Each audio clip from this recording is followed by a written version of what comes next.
This is where the human story began, millions of years ago, in the heart of Africa. But how it began remains something of a mystery. There's a gap in the fossil record when we can only guess what was going on. The gap in our knowledge lasts from roughly 4 million to 7 million years ago.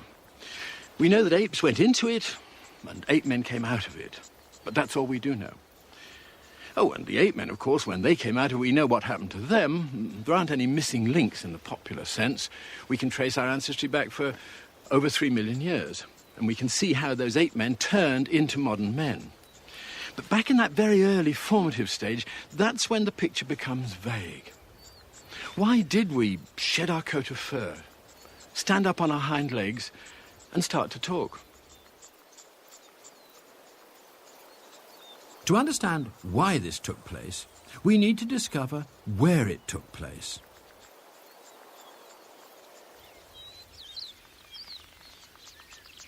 Perhaps it all happened here on the open savanna.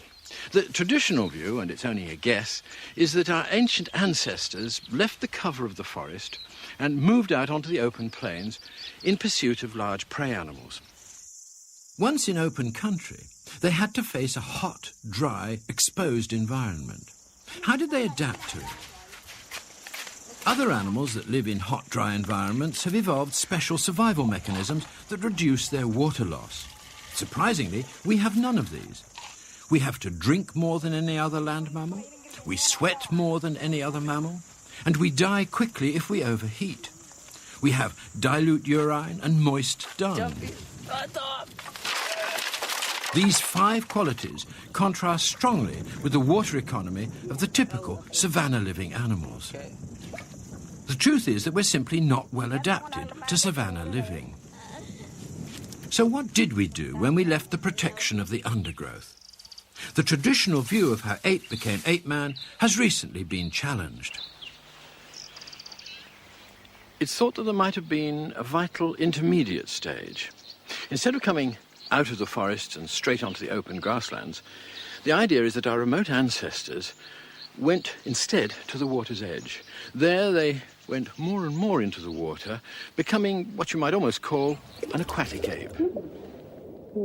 Newborn babies, under careful supervision, can swim without any training. Placed in a prone position in warm water, they show no panic, keep their eyes wide open, and automatically hold their breath. Champion breath holders can hold their breath for up to 3.5 minutes underwater. This and the swimming ability of the newborn are, to say the least, strange qualities for a savanna-living animal. There are a number of other aquatic features of our species.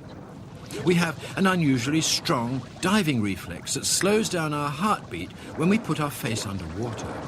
Like other aquatic mammals, but no other primates, we have a layer of blubber beneath our skin.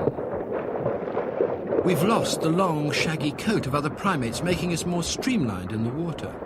We have a unique nose shape that shields our nostrils when we dive below the surface. We have more flexible spines than other apes, enabling us to swim more rapidly. We have partial webbing between our fingers and toes, again, unlike any other primate. We weep copious tears, like other marine animals, but unlike apes. We can swim with great athleticism. Apes cannot swim at all. And the directions of our hair tracts differ from those of other apes, following the flow of the water. Assembled in this way, the evidence for the aquatic origin of our species certainly looks impressive. If this human baptism took place, it probably occurred here on the estuaries of the East African coast. One of the effects of moving into the water for these aquatic apes would have been to find immediately a wonderfully nutritious source of food, a new kind of food, a change from the fruits of the forest to the fruits de mer.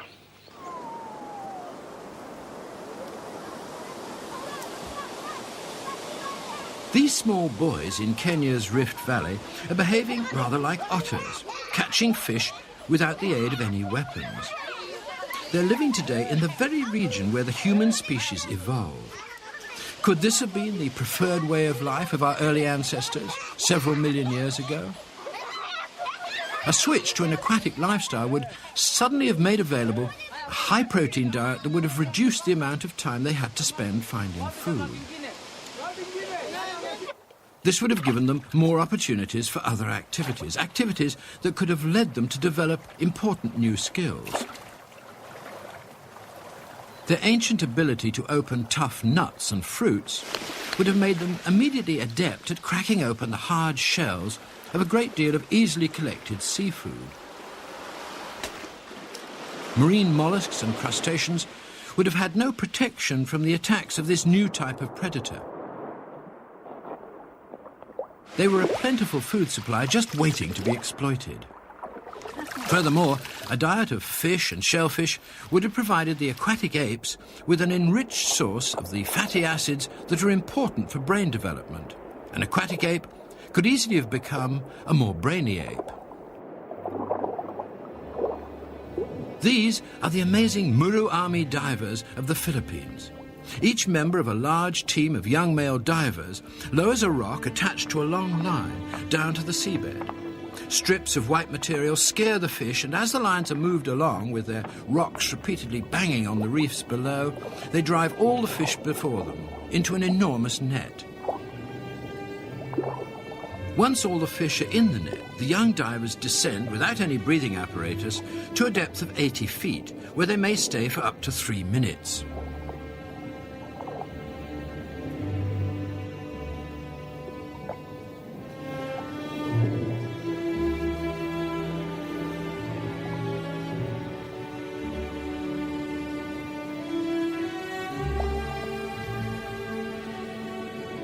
In the earliest days of the human story, cooperative fishing could easily have been the first step on the road towards efficient pack hunting and our eventual role as successful land predators.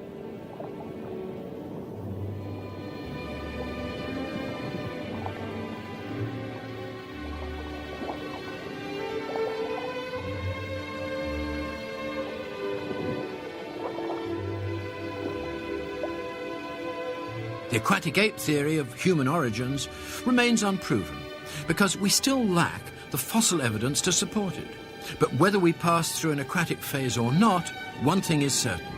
Our ancestors did eventually move onto the savanna and start to hunt down large prey animals. This was